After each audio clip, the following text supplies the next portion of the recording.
Welcome to the BalanceSuite. I'm Panta, and today I'll be showing you guys around my neighborhood.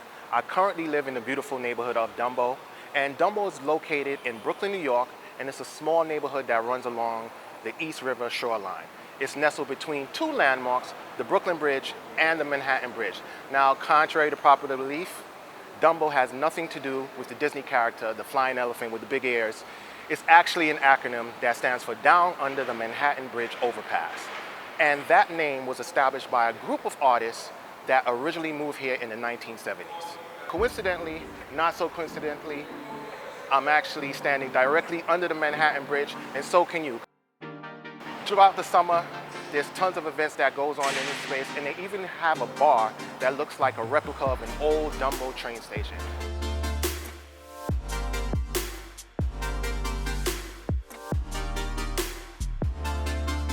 So let's tap into the history of Dumbo.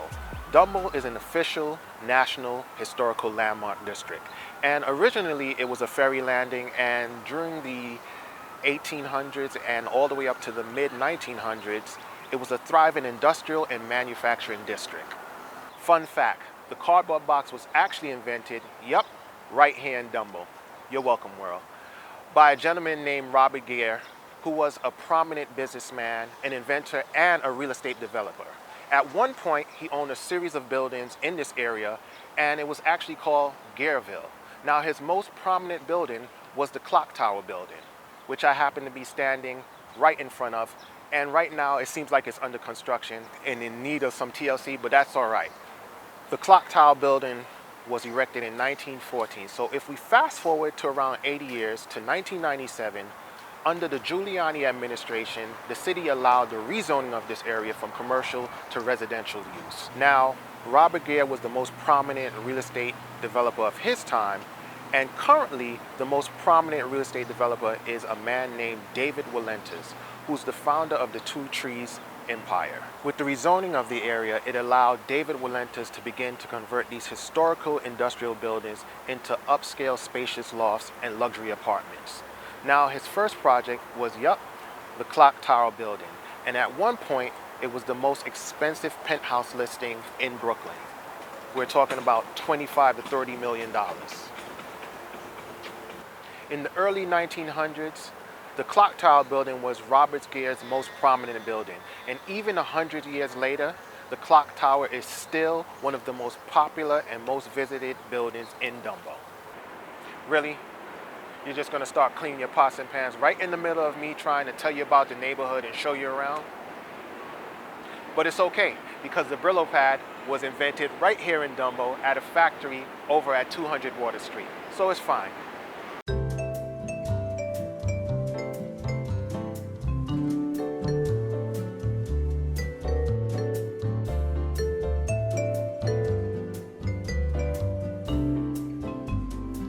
Let me share some black history in Dumbo. In 1812, unfortunately, black students were not allowed to enroll in public schools.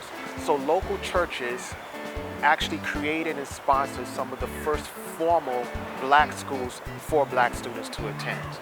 Now, also in the late 1800s, this was a neighborhood that was a major free black community, and there were numerous black-owned businesses.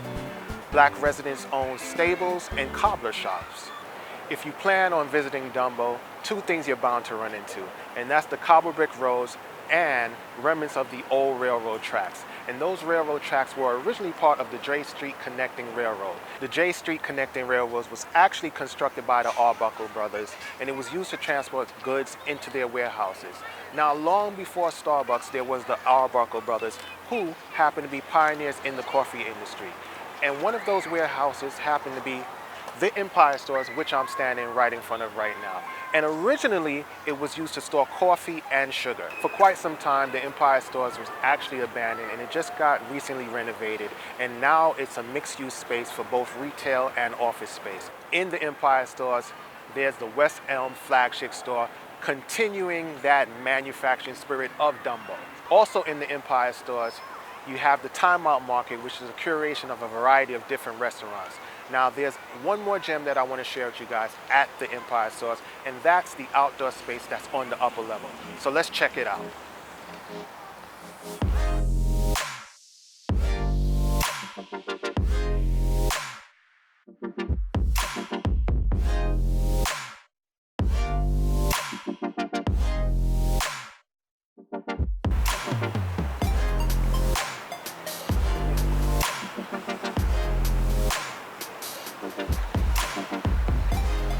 if you happen to be in Dumbo, one of the stops you have to make is Jane's Carousel, which is a 1922 children's amusement ride. Dumbo has a thriving performance and gallery scene in St. Anne's, which has been transformed into one of New York's most compelling live performance theaters. If you get a chance, check out a show at St. Anne's. Dumbo has a lot of great restaurants, but the thing that gives Dumbo an edge is that you have access to a Michelin star rated restaurant, and that restaurant is the River Cafe. The River Cafe is located on the East River, and you get the most amazing views of the Manhattan skyline. So if you're interested in taking your loved one to a romantic evening, candlelight dinner, then head on over to the River Cafe. Now, there is a dress code, so don't forget that you gotta be suited and booted. Now, I mentioned earlier that Dumbo was originally a ferry landing, and centuries later, things haven't changed much because you can still hop on the New York City ferry right here in Dumbo. Now, Dumbo has a large community of tech startups. In fact, it's considered to be the center of the Brooklyn Tech Triangle. The popular online e-commerce retailer Etsy actually has its headquarters right here in the heart of Dumbo. I'm currently standing in front of the world's famous Gleason Gym. Now, this happens to be New York's oldest boxing gym, and the original location was actually on Front Street, and they moved to Water Street.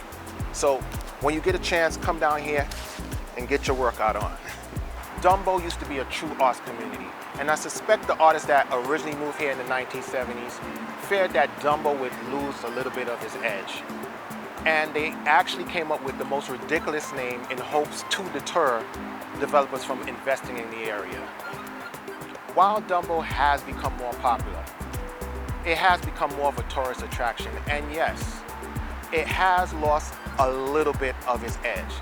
But thankfully, with artists like Craig Anthony Miller, in my opinion, I think Dumbo has been able to preserve its cool.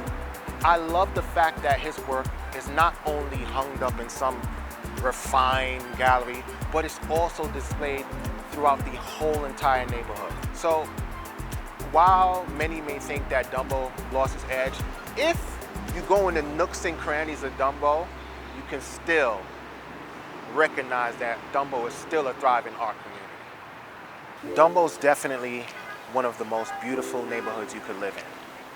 And it has tons of amenities, but frankly, those amenities come at a premium cost.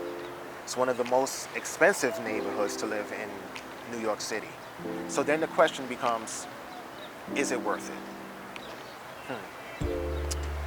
Constantly being surrounded by panoramic views of the Manhattan skyline, access to great restaurants, Michelin star rated restaurants, waterfront living in the heart of the city. I mean, you have big city access while still maintaining a small town feel. And let's not forget, the neighborhood is rich in history and art and culture. And it almost feels like you have free admission to a world-renowned outdoor museum. And for those reasons, the answer for me is yes. Simply yes. So I want to thank you guys for hanging out with me in Dumbo. I appreciate you. I love you, neighbors, and may peace be with you.